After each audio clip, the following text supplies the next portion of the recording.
contribute and create a culture where we can lift each other up and make us the best online platform for entrepreneurs in the world, augmented by, of course, in-person events. On that note, hand over the floor back to my friend, philosopher, and guide, Axel Tillman, CEO of Pitch Global Group. Thank you.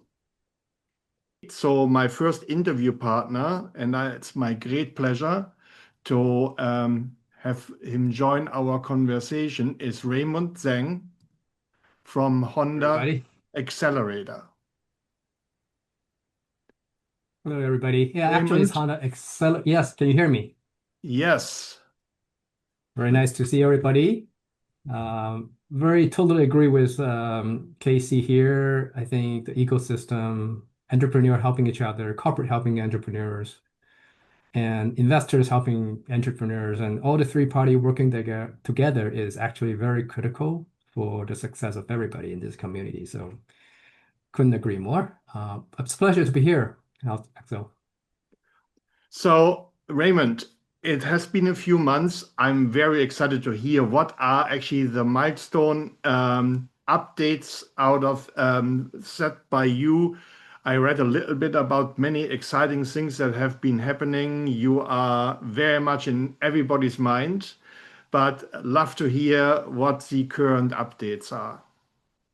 Yes. Well, before I give the current update, I think there are people that I haven't met. So just to can I give a quick short? Oh, sure, please. 15 minutes.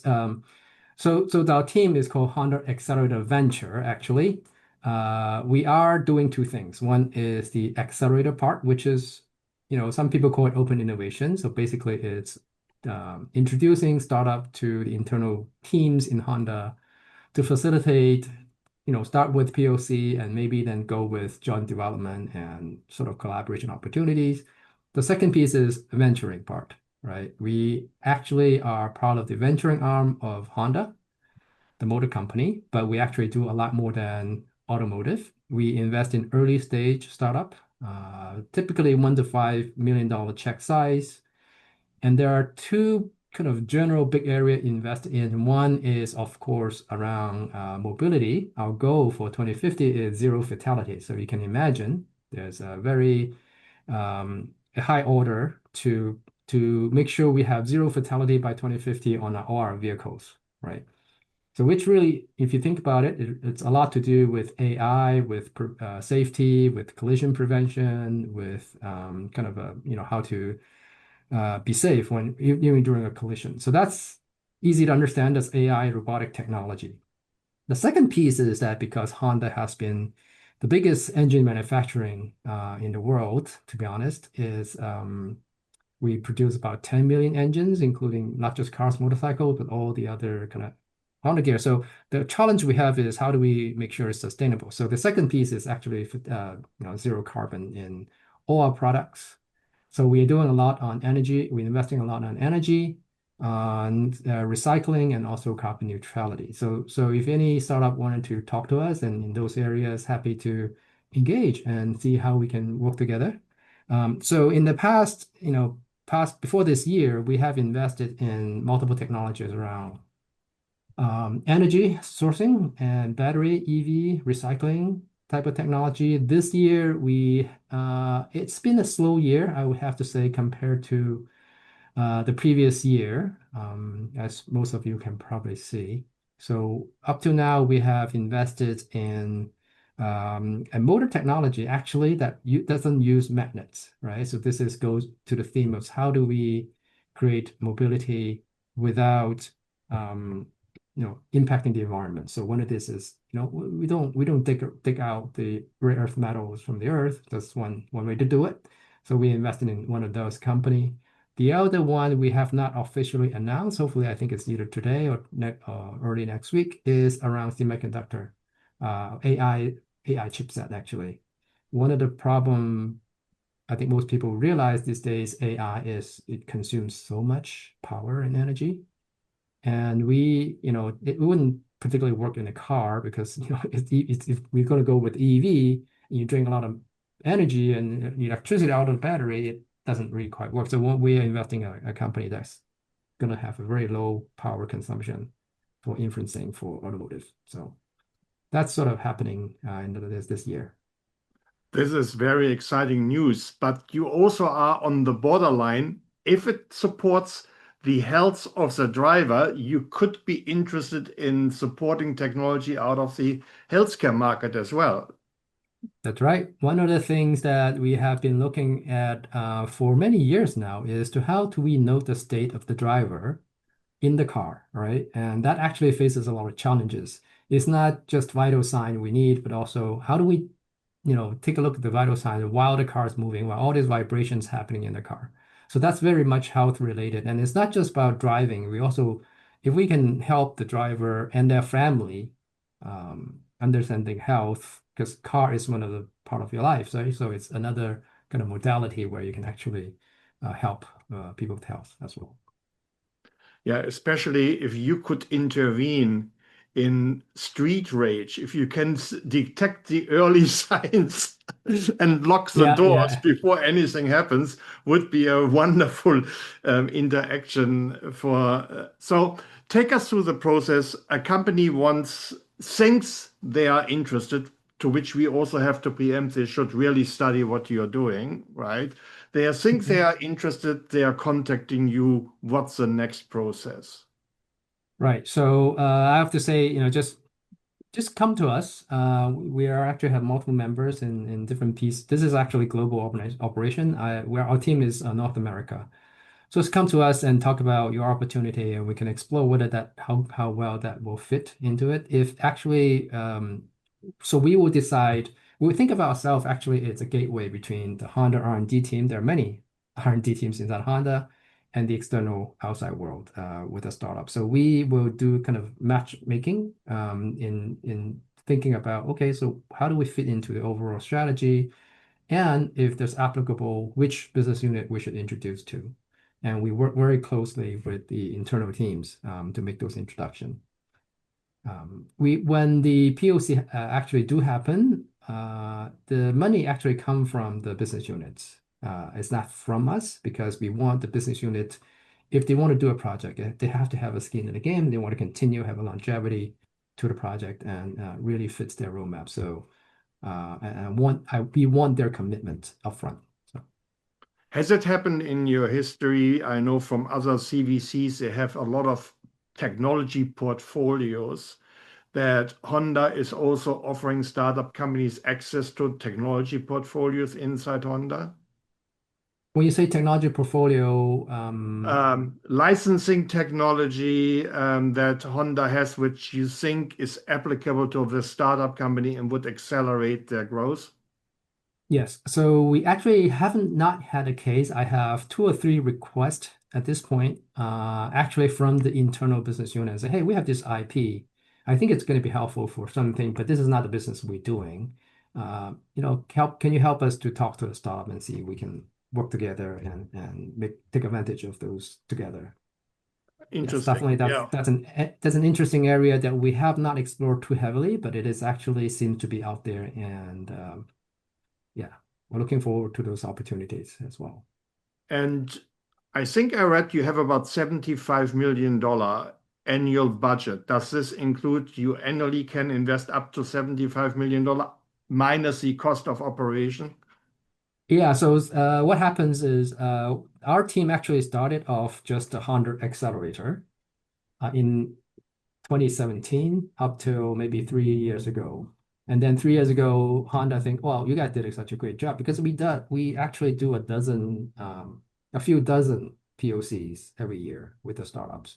And that has been the core of a business. But then 3 years ago, Honda corporate says, well, you guys did such a good job. Why don't we put the money where our mouth is? And so they give us 10 billion yen, which is about 65, unfortunately, because of the exchange rate. Good for you to travel, but it's not good for investment. It's become $65 million a year of budgets. It's actually come out of the balance sheet. So it's $65 million a year we can invest. So we allocate some of them to follow on because we do want to make sure we committed to the startup once we start it. And that's what we do. We're thinking maybe 20, 30 million that we can use or invest in each divided among the startups. Typically, we haven't really get up to this anyway. So, if you would want to give advice to the attending entrepreneurs, what are 1, 2, or 3 top highlights of mistakes they should avoid when they approach you? Mistakes. Well, so let me not comment on a mistake, but thinking about what we are interested in, that's probably a more relevant topic. So I talked about those big 2 area that we're focusing on, but Honda is a very engineering-driven company. I noticed one of the things that attracts attention, attracts investment or effort most from internal Honda is when you have a unique technology, something that has a very unique intellectual property, you have a mode, you have very few competitor because of special things you do, and your technology could be potentially quite a high impact to both the industry and the society. That's something that attracts our attention most, I would say. And of course, we invest in early stage startups. Seed A and B is maybe around like the bell curve. But hopefully you would have a prototype that prove the technology kind of work, right? And then we can introduce you to the right business units if that makes sense. And then they'll work together to kind of do the product market fit into the business units that we believe that makes more sense. So we kind of help them to guide it. Yeah. I do not know whether you can share, but have you had deals that fell apart on one single topic alone, unreasonable expectations of valuation? Interesting question here. Do we have one factor that failed alone?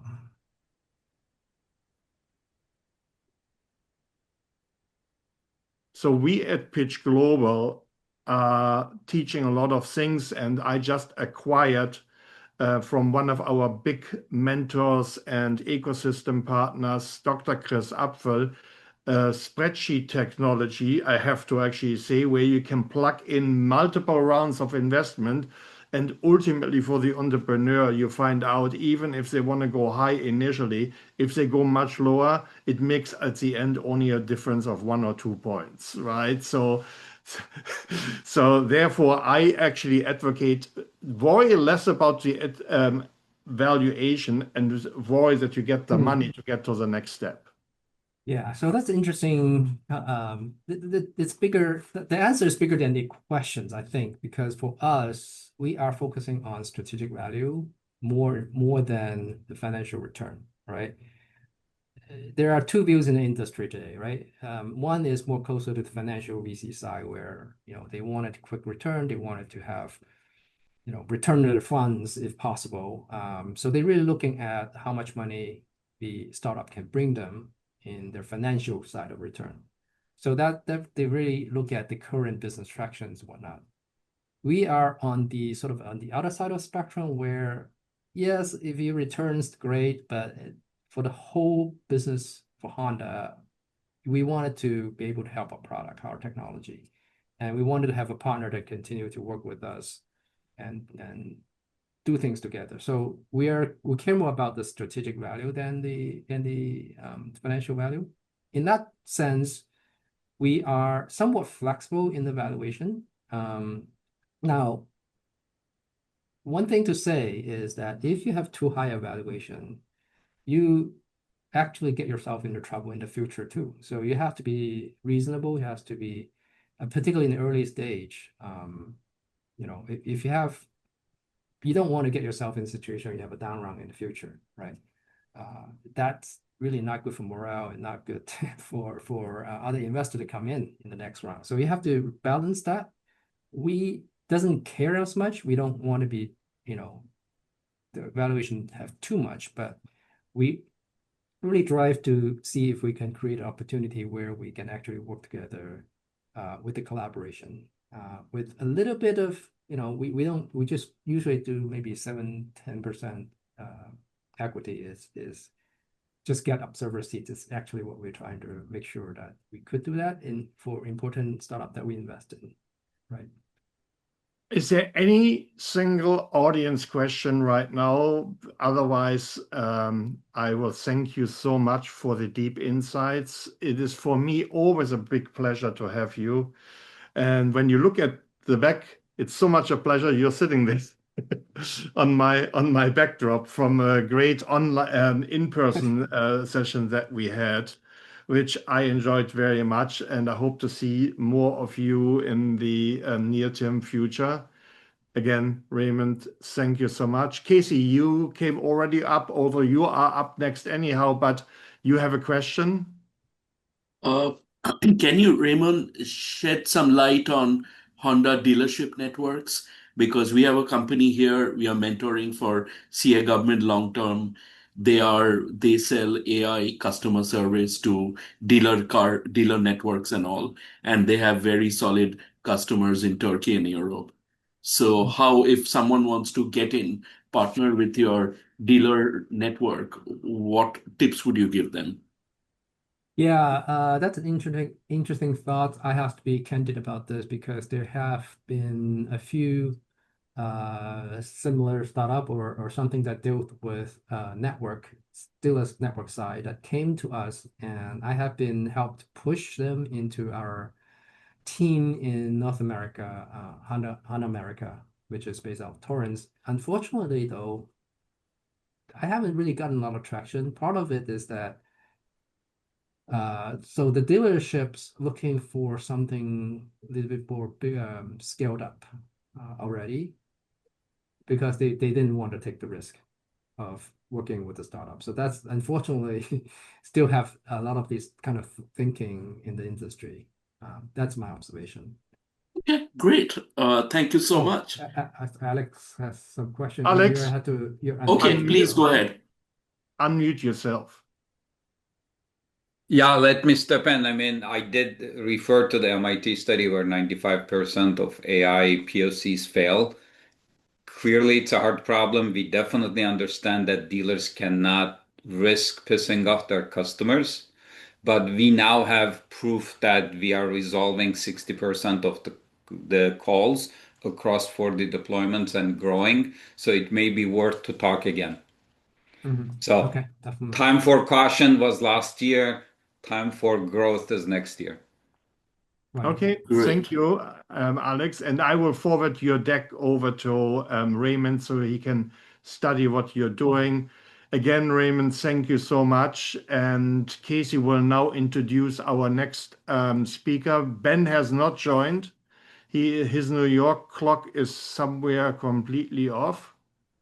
I'll So send him an email just in case he comes in, he can join anytime.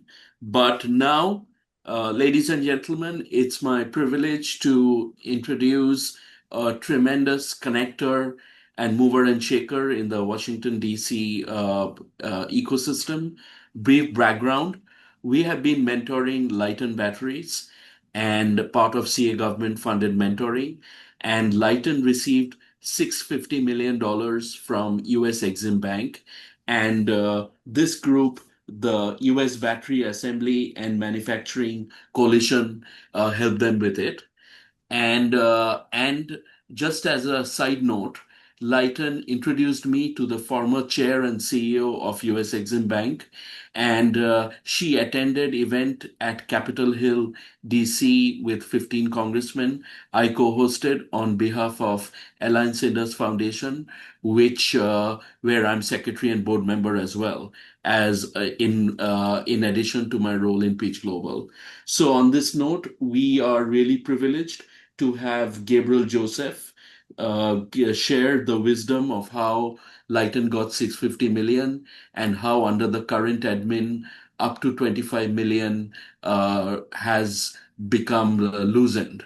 So entrepreneurs with some revenues, this is a chance to really tap in to highest level of funding in the country. So Gabriel, floor is yours, brother. I have a question, Gabriel. Do you want to share your screen or you want me to share your deck? I'll share the screen. I got, Okay. Well, you and Casey were introducing people. It was fine. And I'm going to take Raymond's cue and give just a little bit of background upon myself. So, Casey, thank you. Thank you all for being here. I always like to start off my presentations when I talk about what we do about two things. Number one, I've never worked for the government, never had an assignment, although I am a creature of the swamp. I've been here for over 40 years. I came out to volunteer for Ronald Reagan's reelection campaign. There was something new called computers that were being involved. And I automated the first presidential campaign. From there, technology's been my forte. In 1999, I created the robocall industry. In over 15 years, I made 8 billion phone calls.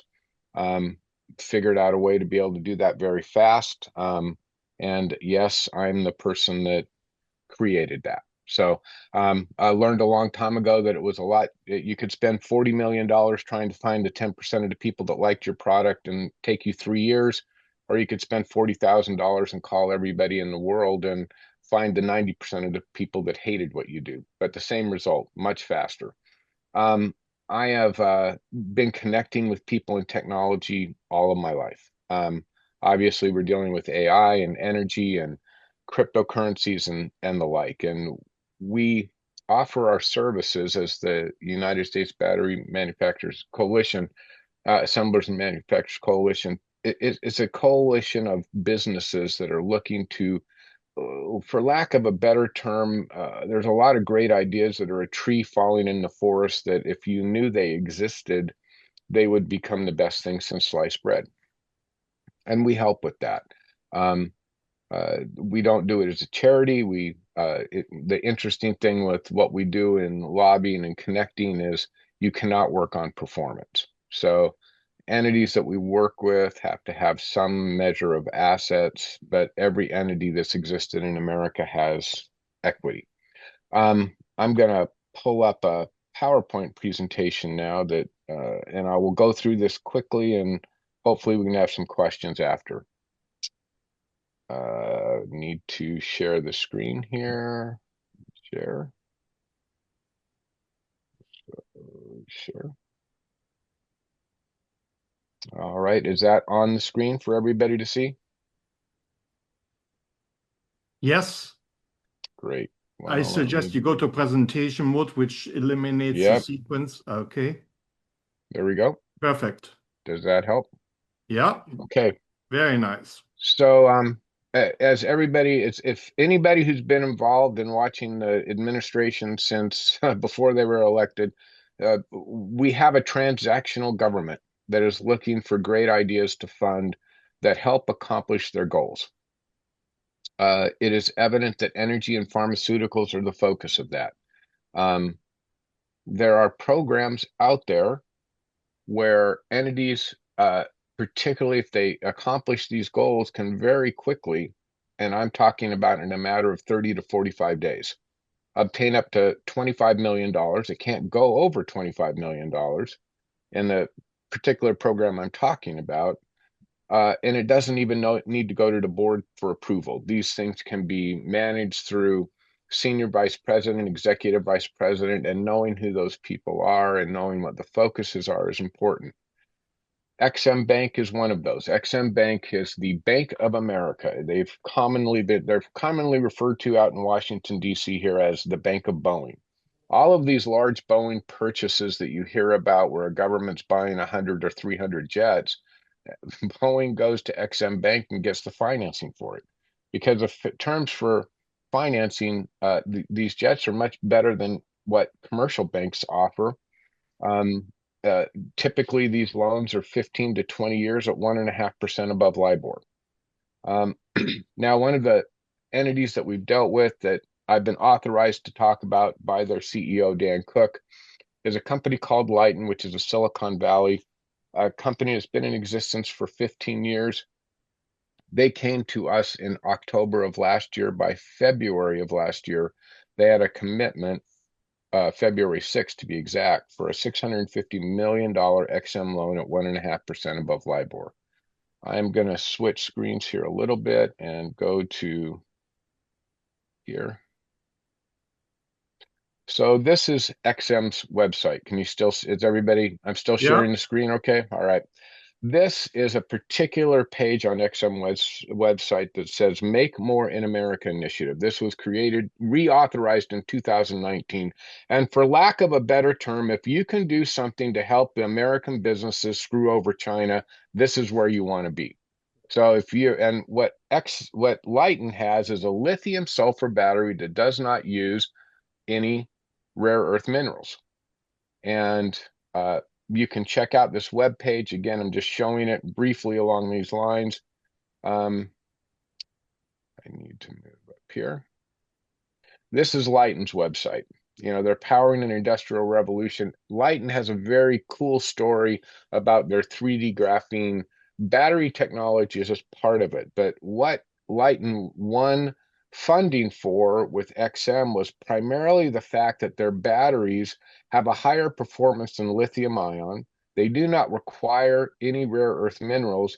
And most importantly, in this day and age, they work optimally at 115 degrees Fahrenheit. Now, why is that important? Is that Lighten has customers in the 1040 corridor of America and of the world, all around the world, that are looking for stationary storage. And why that is important in this time of artificial intelligence and the presentation that we made to the federal government on their behalf is that AI is going to increase the gap between the haves and the have-nots. Anybody that's traveled overseas, it's very difficult to get 5G on your mobile phones. Well, if you don't have 5G on your mobile phones, you're going to be you're going to fall behind in the AI world. Next page here is what Lighten did with the paper that I'll be able to show you on the loan is that they have acquired all the assets of Northvolt. Northvolt was the battery entity in Europe that was supported by the European Union with debt and equity of over $15 billion. And in October, they declared bankruptcy. Well, the thing that had prevented Lighten from becoming mainstream and the competitors and what they were doing was they did not have the manufacturing capability, for example, to make all the batteries for Honda or for their neighbor, Tesla. So when Lighten received this letter from XM Bank takes you through several processes. And because they're dealing with the government, this is a FOIA document. So although it's written to Dan Cook and it's on XM letterhead, this is a FOIA document. And again, I have Dan's permission to show you parts of this. Again, this is, you know, you can see that's coming from the MMIA division, but I've highlighted these things. In December 2024, we introduced them in October. By December, this all happened.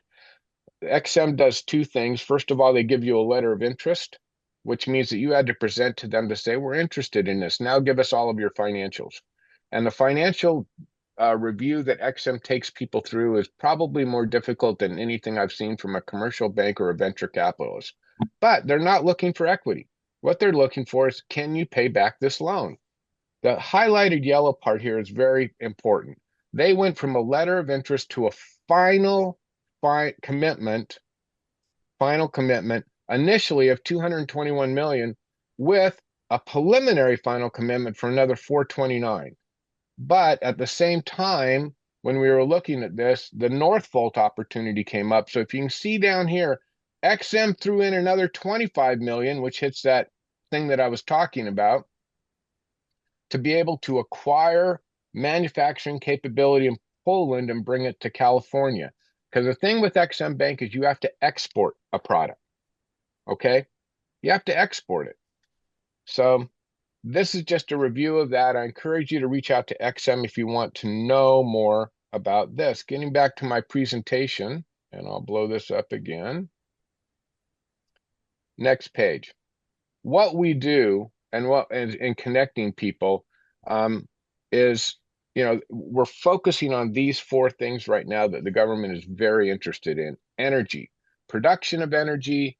We need more of it because of data centers. We're working on things where, I mean, I'm working on deals all over the country where people are looking to put in 1,000-megawatt systems. The interesting thing with Lighten is that because their batteries can operate at 115 degrees Fahrenheit, the cooling in a data center with Lighten batteries included is reduced by about 50%. So you can This is very attractive to state governments and others. One of the things, the issue for the basis of cryptocurrencies and this energy is once energy is used, it can't be reused. Okay, so you need to produce it over and over again. So that's the valuation, as we all know, for cryptocurrencies. Artificial intelligence, another area that we're working in, particularly with the military, is how is it validated? How is it truthful?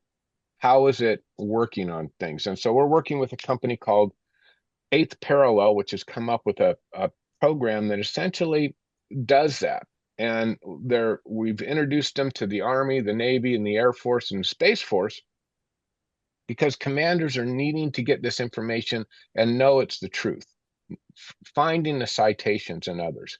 And, Eighth Parallel does an interesting thing. They say they don't call themselves a large language model. They call them a small language model. I encourage you to look up them as well. The issue where President Trump and his administration and Congress is now focusing on is battery sovereignty. Now, I did not arrange for President Trump to sign an AI directive last night right before my presentation to make my point, but I'd like to be able to tell you I did. Needless to say, it was a coda or an exclamation point to the wisdom of Casey and Alex for asking me to speak about this topic.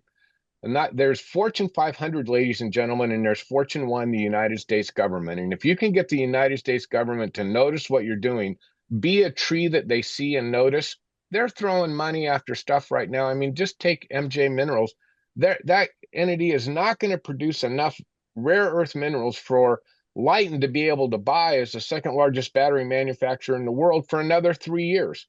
But they still invested $440 million into it. Most interesting thing that we've been dealing with as the U.S. Battery Assembly and Manufacturers Coalition is carbon capture credits. And the reason for that is that Lighten, because their batteries do not use any hazardous minerals, in fact, the components of their batteries are compostable. So the XM Bank took that and Tesla's history of selling carbon capture credits on the open market, not on a regulated market, as collateral for the loan. So that every battery that they find. And then I always want to show this to people so that they understand, because a lot of people don't understand the difference between blue carbon capture credits and green carbon capture credits.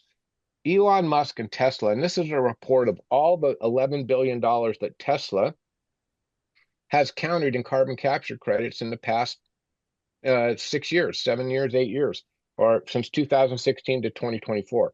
The interesting part about 2024 is that they took $400 billion of their, $400 million of their carbon capture credits in the fourth quarter, and they issued paper against it at 12%, commercial paper, with the caveat that if Tesla stock went up 100 points, then Tesla would get the carbon capture credits back. So needless to say, after the election, all that worked out really well. They ended up getting them back. But carbon capture credits, going back to this screen real quick, is an area that a lot of people in Silicon Valley, energy development, new technology, whether you're and in Tesla's case, what Tesla does is they prevent carbon emissions. A lot of the things that we're doing around data centers and others with XM support is there's one thing in this world that eliminates carbon, actually two, plants and the ocean. So we're working on carbon elimination. Imagine, if you would, just hypothetically, but this is going on, a data center being built in the 1040 corridor where the average temperature is 85 degrees and sunny all the time. But around that is 20,000 acres of a product that absorbs more carbon than this 100 megawatt data center could emit, even with its own gas-fired turbines to be able to power it, over the next 100 years. And those are some of the things that we're doing. Those are some of the things that, believe it or not, if you export seed, farm equipment, manufacturing equipment, and others from America to a country that's building data centers, XM Bank will fund that. So I am at the end of my presentation. This is my contact. I'm sure Casey can move it on. We are dealing with a lot of people in data, information, technology, energy, all of which want to be introduced. So Casey, I think I'm out of time, but I can answer some questions if you'd like. No, Gabriel, thank you. This was very high level, even for us. So I would ask everybody to digest this first and then ask questions privately or offline. But once again, thank you for showing us change at the highest level in the world. And we are very grateful You're to welcome. you, as well as for our long-term board member, Laszlo Horvath from Lighton, who introduced us. So, and thanks for coming to event in Capitol Hill with 15 congressmen. We ran for Alliance Indus Foundation, where we had the former chair of Exim Bank as well. So thank you. Stop sharing screen. Now we are going to move on with our next program, which we'll make a roll call, give the order of presentation, then we will do the rest of the investor intros. And finally, we are going to let most people give 1 minute elevator pitch. This is something we are adding, but some of the best connections we have met is by letting whoever is in the audience give them a voice. So, Gabriel, thank you again. Let me just give the order, then we'll do rest of the investor intros. First company is Alex Labs. Second company is Crystal Sonic. Third is Animate Bio. Fourth, 11th site was later, but he has to go. He's our favorite because we are mentoring him for 6-7 years. So 11th site is 4. Then we have Jump Arrow. 5, Actool 6, Region Village 7, Lucidify 8, Gunsense 9, and TerraJoule is not on the list, but if Steve wants to present, we are also mentoring him, and so we are also more than happy to see his presentation. On that note, let's introduce the rest of the program, which is the next investor. I'm going by order I have written in my notebook. He is someone who's also very integral part of Pitch Global. This is a person who's a global connector, raised in DC, left DC, but DC never left him. So this is a person who's secretary of our corporate venture capital nominations board, Jim Hurd of Hurd Family Office. He attends Davos every year, and someone who really has helped us deepen relationships. And he also invested in Olive Flying Car Company in our event. So, Jim, floor is yours. Great. Yeah, good to be with you today. Yeah, I grew up in Washington, D.C., and I'm back there usually once a month or so. And I met Aleph Flying Car at one of your good events 6 years ago. And, the eVTOL electric vertical takeoff is growing and about to really hit people's awareness in the next 6 months as passengers start to, fly commercial traffic. I'm also working with a nuclear isotope startup and some space infrastructure companies, and just continuing to connect the dots on deep tech. So great to be with you today. Great. And we have Jump Arrow here. They are as good as anyone in eVTOL. In fact, I just talked to your Olive Flying Car in Vinod Khosla event, and he says, wow, he really admires Carl a lot. So you will see his presentation. Next investor is someone who has invested in many very super early stage companies in our events. He cut his teeth in McKinsey and very involved in family office in various private equity, and he's also with Sway Capital. Raghu Iyer, our friend philosopher and guide.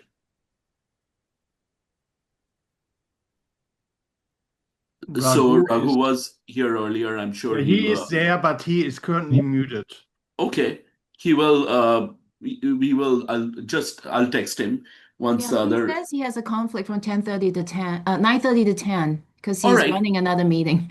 All Then he right. will be Okay. coming No back. problem. That Sharon, why don't you then introduce yourself? Sharon is again, one of our long-term mentors. She sold her previous PR tech company to Interpublic, where she was senior executive.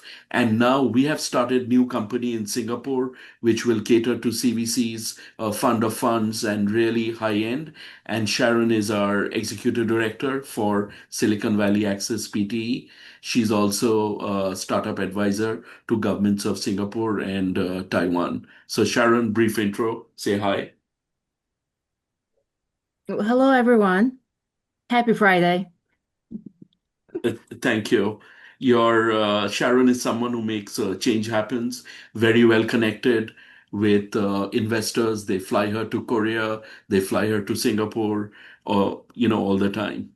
So our next investor is Vikas Gupta, my dear friend of Shell Ventures, who's also one of our long-term supporter. He was supposed to join at 9:30. Is he here already? I'm here, Casey. Good Okay, to be here fantastic. and look forward to hearing the pitches. I'm with Shell Ventures, the venture capital of the CVC arm for Shell. And they are the biggest CVC of Europe, right? We used to be of Europe. Yes, we are. Of Okay, Europe, yes, fantastic. yes. Yeah, I texted you, congratulated you on that last year.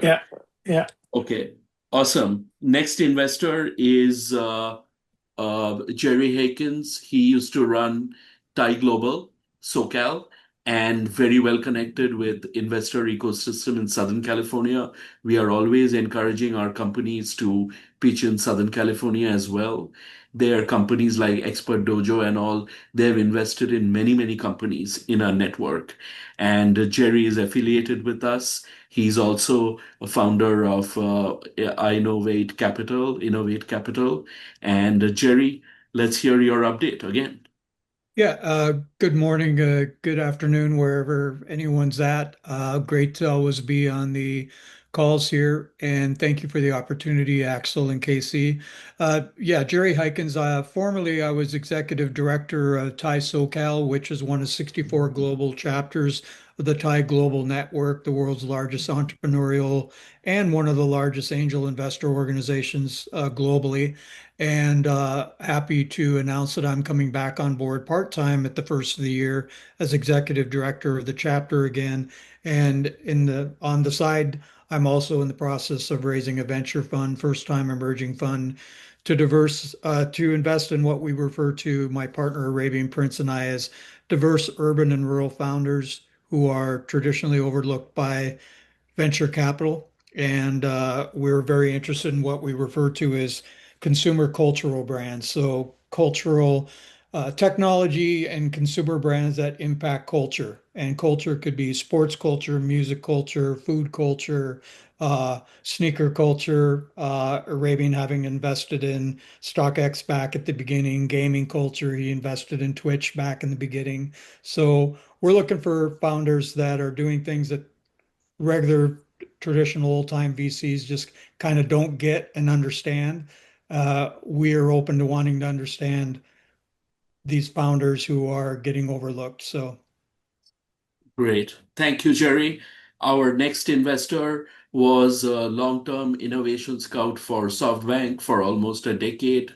Now she's affiliated with some private equity companies, and great to welcome Aditi Khurana back to our event. Hi, everyone. I'm so sorry. I'll be off video for another 10 minutes. But thank you, Casey, for having me. And yes, I've been with SoftBank Corp for almost 10 years. And I worked in business development. SoftBank Group is a global technology investment company in Japan, and it invests in fast growing companies in AI, mobility, robotics, digital platforms. And my team's goal is to support the create a deal flow and create an innovation pipeline for SoftBank and various departments within SoftBank. But we also support our portfolio companies by getting them helping them tap into the SoftBank network of partners. We have various operating businesses, telecom, digital, and we want our portfolio companies to create synergies with these companies. SoftBank has 400,000 enterprise customers. So that's the area where I worked. And yeah, I mean, in short, my role at SoftBank was to find great startups, build partnerships, and support growth across the SoftBank ecosystem. Great. Thank you, Aditi. Our next investor is a dear friend of mine. He is part of University of Chicago Booth Angels. University of Chicago alums have gone to run companies like Microsoft, like Satya Nadella and others. So very powerful network. He's also raising climate tech fund now through Line Network. Phil Dillard, also, Army veteran, gets on stages with leading generals and policymakers, and really good guy and good friend. So Phil, floor is yours, brother. Hey, Casey, thanks so much for the time and great to meet everyone here. As Casey mentioned, we're launching Fund One through Line Networks. Our primary focus is climate tech, early stage companies, focused on circular economy, waste to value, regenerative economy, and resilient infrastructure. This covers a number of the areas that you folks are talking about, whether it's power generation and transmission. We're working on a couple things on making data centers better and more efficient. I mean, any of these things that make us better users and managers of the resources that are available and building towards a more sustainable and resilient future. That's part of our areas of focus. We have 10 million committed into our first round and growing rapidly, north of 50 in 2026, and starting to allocate in Q1. Out of this fund, we're already working with a number of different companies and have been allocating with small checks and SPVs and working as a fractional CFO with some of the startups that we work with.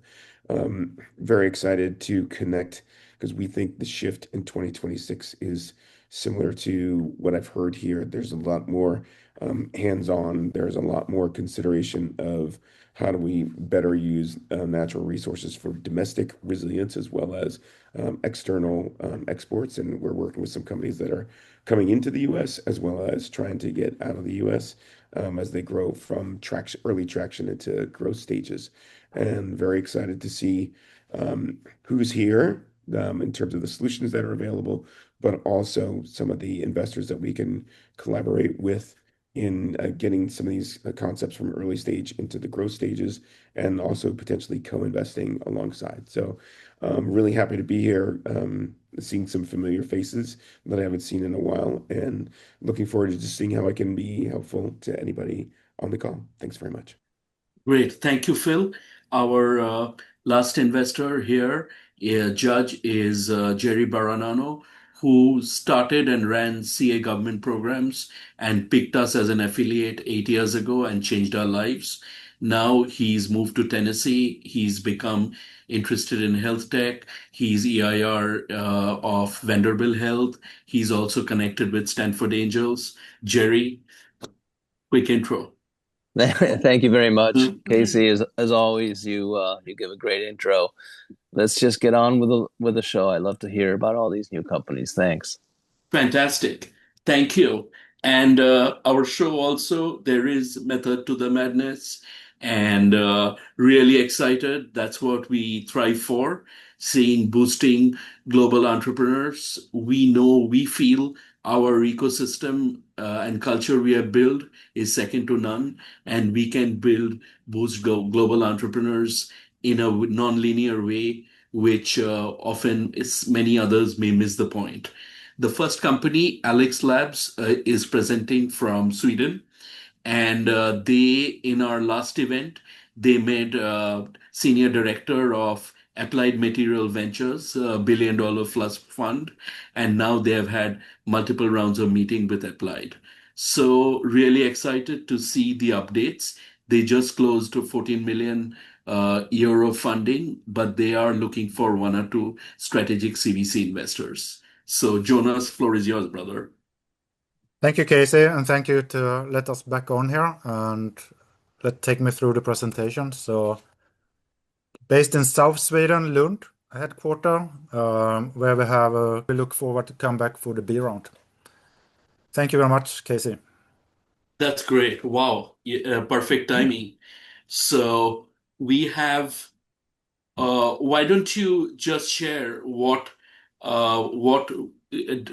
has transpired with Applied Materials Ventures and how we can really push you there more because we know the people.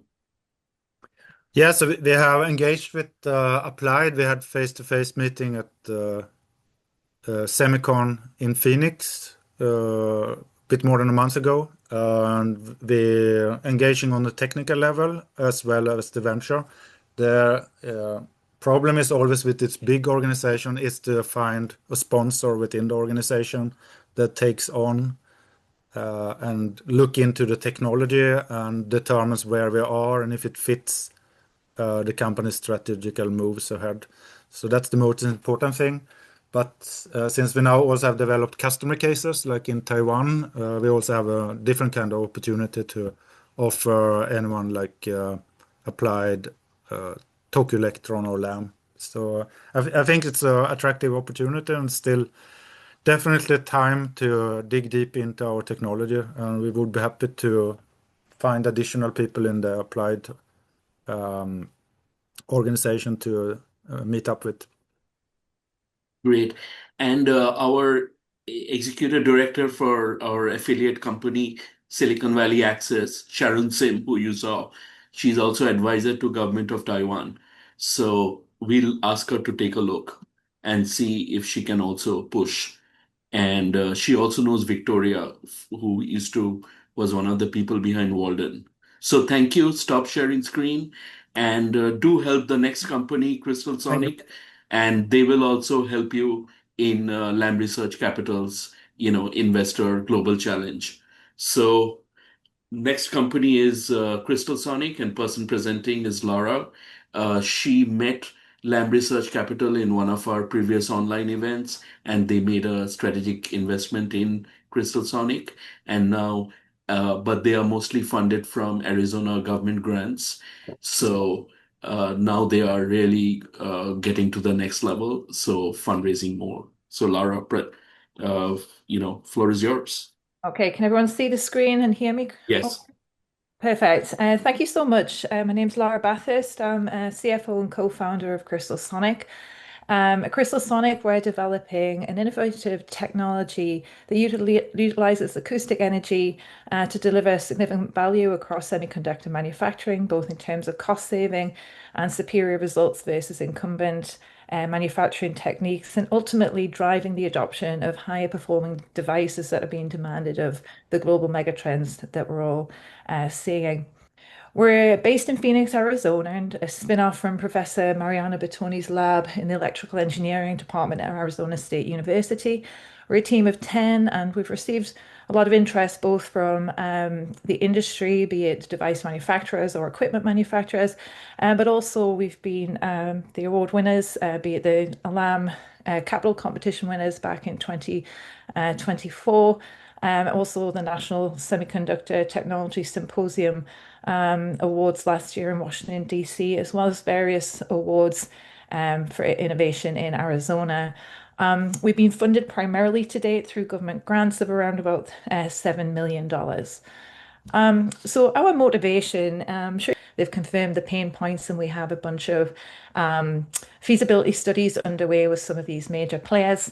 And our goal is to raise 8 million to get us to a demonstration of our process on the 8-inch silicon carbide and 12-inch silicon being the relevant commercial diameters for these materials. With that, I will close and say thank you very much for listening. And please, if you have any questions. Yeah, we did go over time, Sorry. so no, that's okay, but that cuts into the question time. But why don't you briefly say, after some strategic investment from Lam Research Capital, what is the follow-up partnership with them? Lam remain very close to us. They have it's not a board seat, but we do have strategic meetings with them. And I mentioned here about the memory market. Lam, given its position in the global market, gets market intelligence way before we do, and we're able to tell us about these pain points with the die stacking approach. And so in partnership with them, we've been able to really move forward with developing that technique for silicon. And so we've been able to pivot whilst we still have a lot of focus on silicon carbide because that is still a huge market for us where we're getting a lot of attention. Just working with Lam, getting that market intel from them has been incredibly helpful for us. And I think there's an awful lot of interest in the silicon memory market. I mean, just given the sheer volume of that market. So it's been a great partnership. Fantastic. So now stop sharing screen. The next company I'm really excited to introduce because we are launching memberships for startups we think we can accelerate. And even before formal launch of the membership, we have some members already. And this is one of them, Animate Bio, and person is Peter Licari. So Peter, we are really grateful and you had meetings with Life Science Angels and all. Now we are gonna really push you more and really excited to see your updated pitch. Great. Thank you, Casey. I appreciate the time. Hi, everybody. At Animate Biosciences, we're focused on solving the inflammation and fibrosis crisis that exists today. Quick summary of the company. We've raised $5.4 million, and the goal here was to develop an AI-driven platform to identify peptides that can solve fibrotic disease. We have 3 patents filed, and these are broad. They cover technology, composition of matter of all of our lead molecules, as well as methods of use. We've assembled a great team, those of us that are in the office every day, as well as advisory board and board of directors. We've demonstrated the new platform technology works, and it's capable of achieving, therapies in therapeutic areas with really, broad application. The reason I'm here is we've identified a lead peptide to enter clinical trials, and we want to start that pathway and fund it properly. So fibrotic disease accounts for up to 45% of global deaths. That's roughly 20 million lives, conservatively 20 million lives. And it is a complex problem, and it needs new technologies, and that's where Animate Biosciences comes in. So how do we do this? Our solution is 3 million. Really, the goal here is to get into people in the phase 1 trial, so complete preclinical and IND-enabling studies, get the IND done, dose the first patient, and of course, we'll continue developing the technology. We have a great team. We're confident we can accomplish this. And I want to thank you for the time and would love to speak with you. Peter, thank you. We did go over time a bit, but Southern California, once again, we are really going to push you there as well. Thanks for coming to a couple of our Southern California events as well.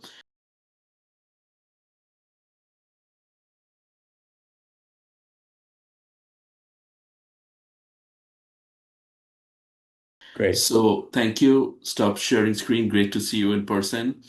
And our next company who's presenting is one of the first companies in CA government-funded mentoring. This is super smart person, PhD from Berkeley, attended MIT, and exited several companies. And what was really impressive is when I first met him, he was investor in Keiretsu Forum. And we always encourage companies, founders to join investing groups as well. That way, you get into the investor club and investors do less due diligence on you because you're already part of the club. By the way, So great to Casey, have Alex Golu we of have a Levinsight. Casey, we will have a middle break after Alex. We have just gotten Tenacity Ventures to join. Oh, perfect. All right. I mean, he can join. Alex is flexible. We can have Tenacity now. Let's talk to him. Yeah. Ben. Ben is someone we always can drop dead in our tracks. There's a person who has hosted us in his home in Atherton, someone who really cares about entrepreneurs with no BS, will do anything. Very few people in Silicon Valley are like that. So if Ben wants to get on now, we can have him now, or we can have him after Alex. Choice is yours, Axel. Ben, are you ready? Yeah, I'm good. If you're good with me, can you hear me all right? We can hear you all right. Thank you so much. Alex, stop sharing screen and we'll get you after Ben Narrison. Hi, Ben. How are you today?